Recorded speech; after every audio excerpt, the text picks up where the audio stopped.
महादेव के तमाम साधकों को हर हर महादेव, ओम नमः शिवाय।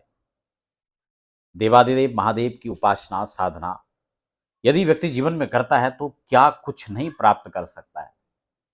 यहां तक कि मृत्यु पर विजय प्राप्त करने के लिए भी महादेव की साधना सफल कही जा सकती है। आज हम महामृत्युंजय की बात करेंगे और मेरे पास यहां पर लिंग पुराण है और मैं इससे आज आपको इसलिए लिंग पुराण से यह प्रसंग आपको सुना रहा हूं महामृत्युंजय का, क्योंकि अभी एक बड़ा अजीबोगरीब एक प्रश्न सामने निकल करके आया।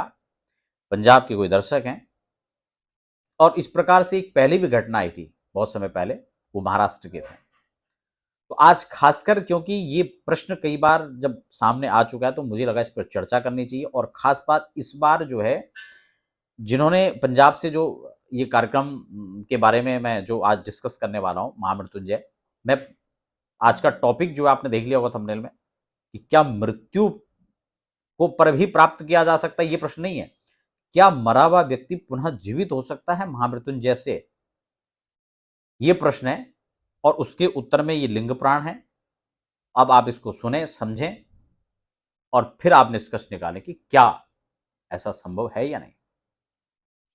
मैं फिर एक बार फिर कह दूं, महामृत्युंजय मंत्र अमोघ है, ये रामबाण है। इसका जो प्रभाव है वो कितना कुछ कर सकता है, इसमें कोई भी दो मत नहीं है। ये मृत्यु पर भी विजय प्राप्त कर सकता है। तमाम लोग बिल्कुल मृत्यु के मुख में जाकर के भी वापस लौटे हैं इस मंत्र से। और अब तो इस पर वैज्ञानिकों के शोध करने के बाद भी जो रिजल्ट हैं वो भी सामने आ चुके हैं। तो इसकी जो शक्ति है उसमें कहीं कोई संशय नहीं है महामृत्युंजय मंत्र में।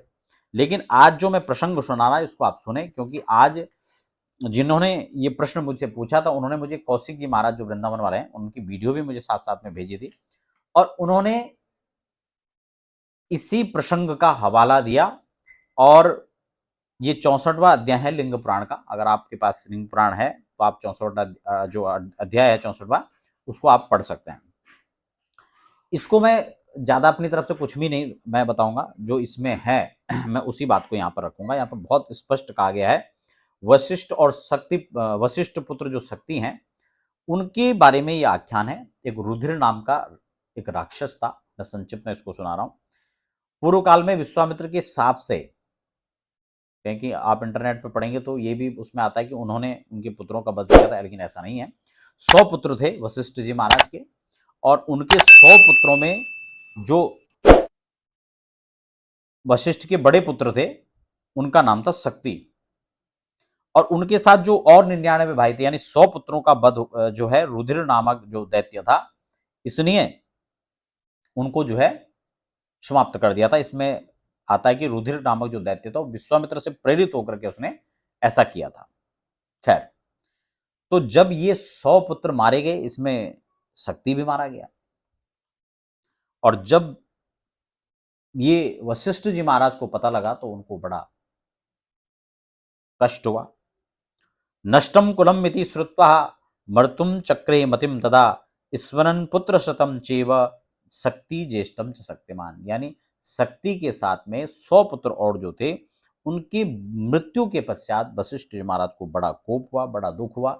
दुखित मन से उनकी जो मनस्थिति थी वो प्रतिदिन उनको परेशान करने वाली थी। उनकी पत्नी अरुंधति थी, उन्होंने भी इनकी व्यथा को देखा, खुद भी परेशान थी।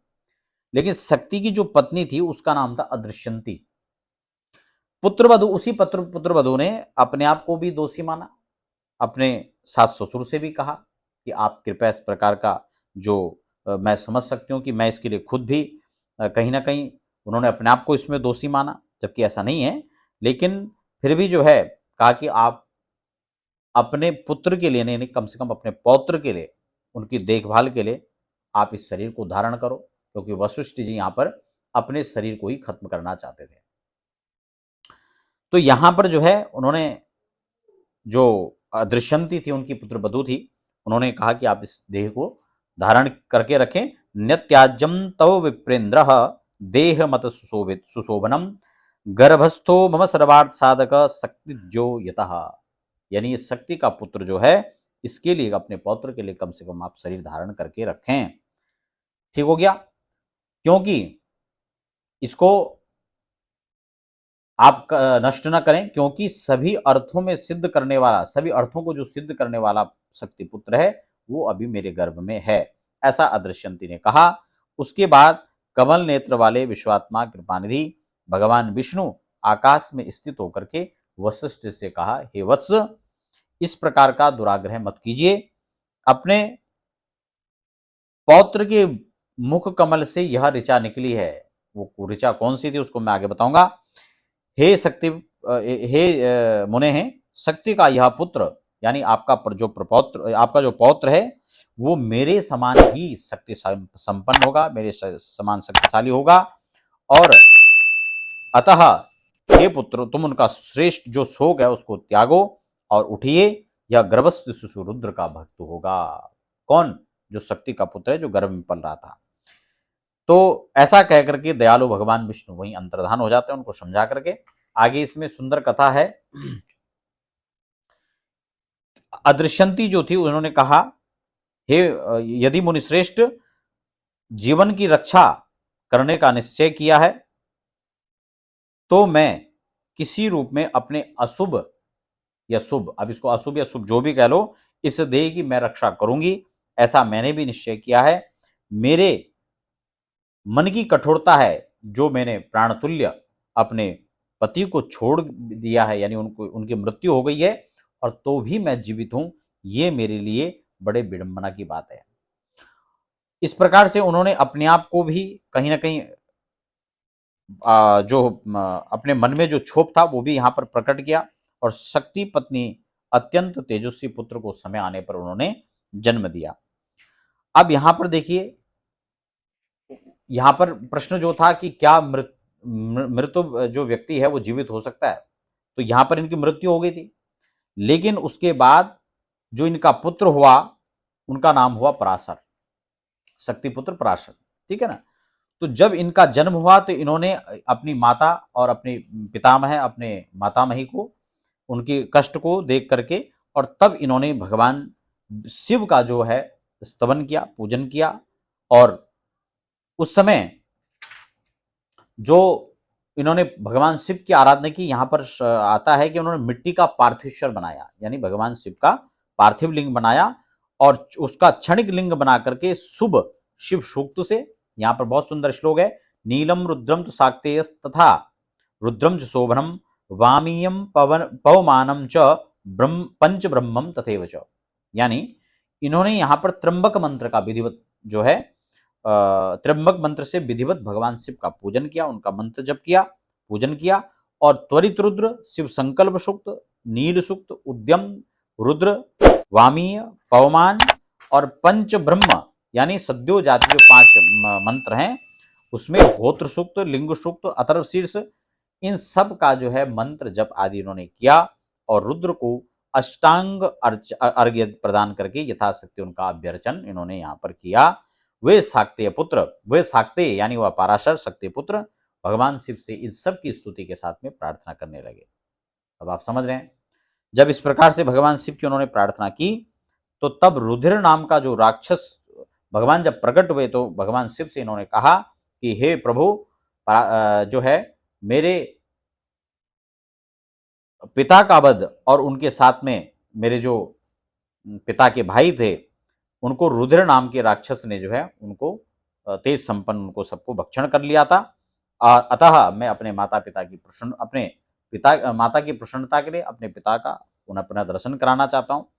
तब जो है शक्तिपुत्र पराशर उसी क्षण उनको उनका दर्शन होता है अपने पिता का, उनके अपने अंतरिक्ष में उन्होंने अपने बड़े भाइयों के साथ उनको देखा सूर्यमंडल में, और इस प्रकार से उनको दर्शन होता है, वो लौट कर नहीं आते हैं, क्योंकि जो एक बार देह जा चुकी है, खत्म हो चुकी है, पांच भौतिक देह समाप्त हो चुकी है, वो फिर वापस नहीं आएगा महामृत्युंजय से। इस बात को समझें। हाँ, ये जरूर है कि जो मृत्यु के मुख में जाने वाला है, जब तक उसका शरीर है पांच भौतिक देह, तब तक उसके लिए किया गया जब उसको वापस ला सकता है। तो इसमें बहुत स्पष्ट है। तो इसमें कहीं भी इस प्रकार का कोई प्रसंग नहीं है कि वो मृत्यु होने के पश्चात सदैव वापस आए, ऐसा इसमें कोई वर्णन नहीं है। मैंने इसमें जो संक्षिप्त में कथा दी वो आपको सुना दिया है। लिंग पुराण आप खुद भी पढ़ सकते हैं, इसका 65वां अध्याय यह है। लेकिन इस बात से कोई दो मत इसमें नहीं है कि भगवान शिव की आराधना, महामृत्युंजय का जो पूजा पाठ का क्रम है वो मृत्यु के मुख में गए हुए व्यक्ति को वापस लौटा कर ला सकता है। अनेक रोग शोकों में हो या किसी भी कार्य की सिद्धि के लिए हो, उसमें लिए महामृत्युंजय मंत्र एक अमोघ मंत्र है, इसमें कोई शक नहीं है। महामृत्युंजय पूजा पाठ को लेकर मैं पहले कार्यक्रम में चर्चा कर चुका हूँ, कैसे इसको करना चाहिए, कैसे आप कर सकते हैं, कितने ब्राह्मण कितने दिन में कर सकते हैं, आप स्वयं करना चाहते हैं तो कैसे करें, वो सब डिटेल में उस कार्यक्रम को आप देख सकते हैं। फिलहाल आज के जो मुख्य बिंदु था आज के टॉपिक का वो यही था कि क्या मृत्यु को प्राप्त हुआ व्यक्ति वापस लौट सकता है। तो आप ये स्पष्ट इस कार्यक्रम के माध्यम से सुन चुके हैं कि वो वापस नहीं आए थे, उनको उनके पिता का दर्शन हुआ था, यानी शक्तिपुत्र पराशर जी को अपने पिता का दर्शन हुआ और उन्होंने अपनी माता तथा अपने पितामह आदि को उनका दर्शन कराया था।